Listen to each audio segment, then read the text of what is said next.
What's up there, everyone? It's GG Sober Sun, and I'm going to do another beach walk reading of the 24-hour a day book for February 6th.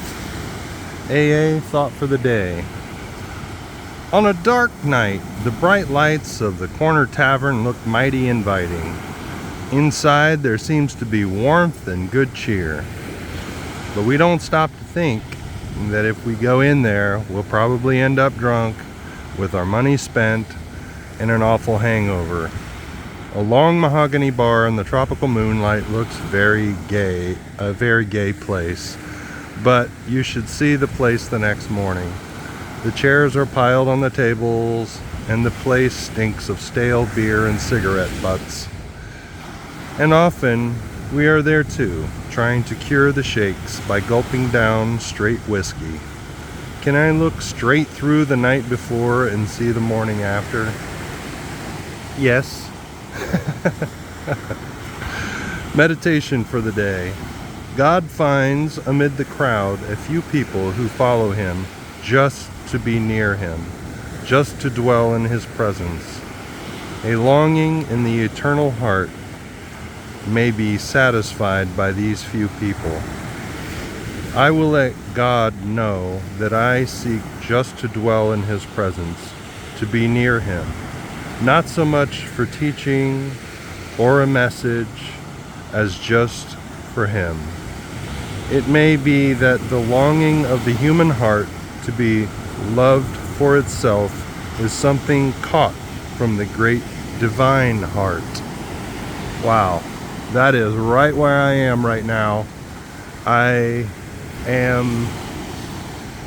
was shaken at my foundation as a result of a long-term relationship coming to an end, and I realized I had my identity tied up in that relationship. And right now, I am reconnecting with the God of my understanding, and it has been a journey for sure, but I feel like I am moving closer and closer to my higher power on a daily basis. And so the journey continues. Prayer for the day. I pray that I may have a listening ear so that God may speak to me. I pray that I may have a waiting heart so that God may come to me. And like I mentioned yesterday, I have so many God stories where I knew undeniably that God does exist and God is intimately interested in my every activity and every aspect of my day. And for the longest time, I have not had that connection. And for the longest time, I blamed other people for that lack of connection. For the longest time, I blamed my job for the lack of that connection. And for the longest time, I blamed medication for a lack of that connection. And now I've removed all these things from my life, and God has removed certain people from my life apparently, and that's okay. Rejection is God's protection in a lot of cases, and I am just overwhelmed with joy. I've wept several times today as a result. I mean, look at what I'm looking at right here. I mean, it's just incredible.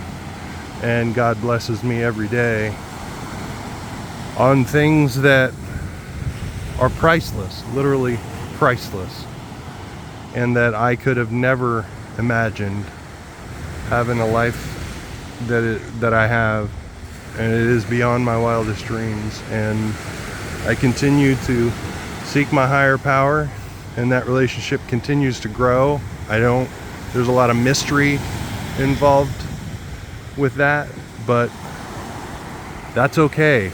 If there's no mystery, I feel like I've got God figured out my God is not big enough. I've said that before, but anyway, I'll keep coming back. And thank you for letting me share. Thanks for listening. And if you find any value in this, give it a thumb up and comment. Let me know that you're receiving. As I mentioned before, I'm doing this as an exercise in daily habits to build a life even more beyond my wildest dreams. And I hope you get some benefit out of it at any rate. If you're feeling down and low, just look up, aim up, and let yourself rise up. God bless you.